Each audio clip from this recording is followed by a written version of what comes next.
গ্রাম পঞ্চায়েতের পক্ষ থেকে মন্তেশ্বর গ্রাম পঞ্চায়েতের মিটিং হলে আজ বিকালে একটি অনুষ্ঠানের মাধ্যমে জাতীয় পঞ্চায়েতি রাজ দিবস উদযাপন অনুষ্ঠিত হয়।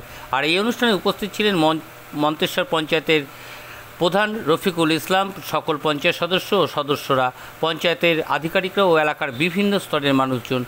জাতীয় পঞ্চায়েত রাজ হিসেবে উদযাপিত মাধ্যমে মন্তেশ্বর গ্রাম পঞ্চায়েতের সচিব শপথবাক্য পাঠের মাধ্যমে উপস্থিত সকলকে শপথবাক্য পাঠ করান।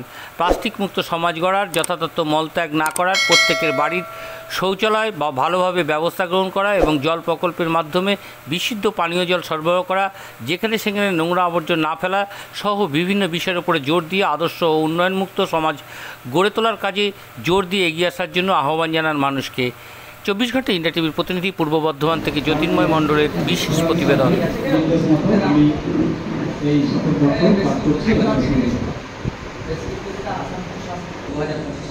প্রথম ইনস্টলমেন্টের টাকা ঢোকার পরে প্রত্যেকটা স্কুল, মানে কোনো স্কুল বাদ যাবেনি। মন্তেশ্বর গ্রাম পঞ্চায়েতের যতগুলো প্রাইমারি স্কুল, যতগুলো শিশু শিক্ষা কেন্দ্র আছে, কারণ জল হয়েছে সমাজে আমাদের দেখবেন জল দূষিত আগে হলে আমরা অসুস্থ হয়ে পড়ি।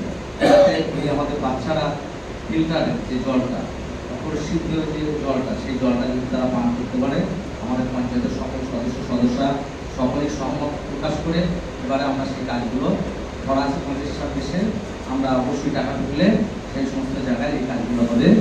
আর এবার আমাদের শপথ নেওয়ার যে পালা, সেটা আমাদের মাননীয় আমাদের সহায়ক সাহেব আছেন, সহায়ক সাহেব পাঠ করাবেন। আমরা তার সঙ্গে সঙ্গে আমরা দাঁড়িয়ে সেই শপথটা নিয়ে আমরা এলাকায় গিয়ে কাজ করতে হবে। আমি পাঠ করছি, আপনারা আমার সঙ্গে সঙ্গে বলবেন।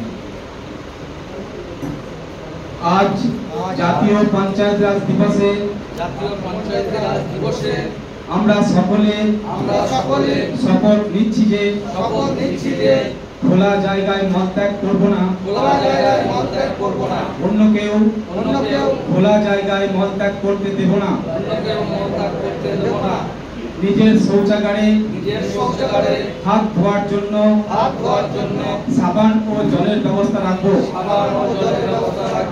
খাওয়ার আগে এবং শৌচের পরে শিশুকে খাওয়ানোর আগে শিশুর মল পরিষ্কার করার পর সাবান দিয়ে হাত ধোবো। নিজের শৌচাগার নিজেই পরিষ্কার রাখবো। সেই বিশাল গ্রাম সভা আমাদের মন্তেশ্বর গ্রাম পঞ্চায়েতেও 2025 24শে এপ্রিল মন্তেশ্বর গ্রাম পঞ্চায়েতেও তার মিটিং ডাকা ছিল। সেই মিটিং আমাদের প্রত্যেকটা গ্রাম পঞ্চায়েতের যে সংসদ রয়েছে, সেই সমস্ত সংসদ থেকে গোটা সদস্যরা বা অগণিত মানুষ এই সবাই এসেছিলেন শপথ নিতে। এই শপথ নেওয়ার উদ্দেশ্যটা কি? এই শপথ নেওয়ার উদ্দেশ্য সুস্থ সমাজ গড়ে তোলা, নির্মল গ্রাম পঞ্চায়েত গড়ে তোলা, ODF প্লাস গ্রাম পঞ্চায়েত গড়ে তোলা, প্লাস্টিক মুক্ত সমাজ গড়ে তোলা, সমাজকে সচেতন করার জন্যে আমাদের এই শপথ। এ সম্পর্কে মানুষ কতটা সচেতন এবং উপকৃত হবে? আমি ইতিমধ্যে মন্তেশ্বরে SWM প্রজেক্টের মাধ্যমে বিভিন্ন সংসদে প্লাস্টিক মুক্ত যে গ্রাম পঞ্চায়েত, সেই কাজ আমাদের ভালো সাড়া আছে। প্রতিটা মানুষই সেটা গ্রহণ করেছে এবং সেটা ধারাবাহিকভাবে সেই প্লাস্টিক তোলার কাজ চলছে। আমাদের BRP BCP যারা আছে, তারাও বিভিন্ন রকম যে কীটপতঙ্গবাহিত বা মশা যে ধরনের জিনিসগুলো রোগ ব্যাধি ছড়ায়, সেগুলোকে স্প্রে করা বা এলাকার মানুষ সচেতন।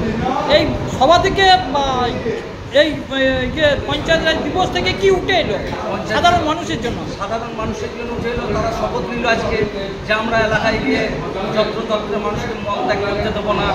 আমরা খাওয়ার আগে সাবান দিয়ে হাত ধোবো, বাচ্চাকে টয়লেট করানোর পর তাকে জলছচ করার পর হাতে সাবান দেবো। আমরা প্লাস্টিক মুক্ত সমাজ গড়ে তুলব, আমরা যত্রতত্রে জল জমতে দেবো না। এই সমস্ত বিষয় নিয়ে সকলেই শপথ নিয়েছে আর সেটা কার্যকারী হবে। এই সবাই কে কে উপস্থিত ছিলেন? এখানে উপস্থিত ছিলেন আমাদের পঞ্চায়েতের সমস্ত আধিকারিক, মন্তেশ্বর গ্রাম পঞ্চায়েতের সকল সদস্যরা, আমাদের উপপ্রধান দিদি সহ প্রত্যেকটা বুথের যারা আমাদের সচেতন নাগরিক মন্তেশ্বরের, তারা সকলেই এখানে উপস্থিত ছিলেন। আপনার নাম পরিচয়? আমি মন্তেশ্বর গ্রাম পঞ্চায়েতের প্রধান রফিকুল ইসলাম। আপনারা দেখছেন 24 ঘন্টা ইন্ডিয়া টিভি, সর্বদা সবার পাশে সবার মাঝে। আজ এ পর্যন্ত। সঙ্গে রাখুন 24 ঘন্টা ইন্ডিয়া টিভি। দেখতে থাকুন সব জেলার সব খবর সবার আগে 24 ঘন্টা ইন্ডিয়া টিভির পর্দায়। নমস্কার।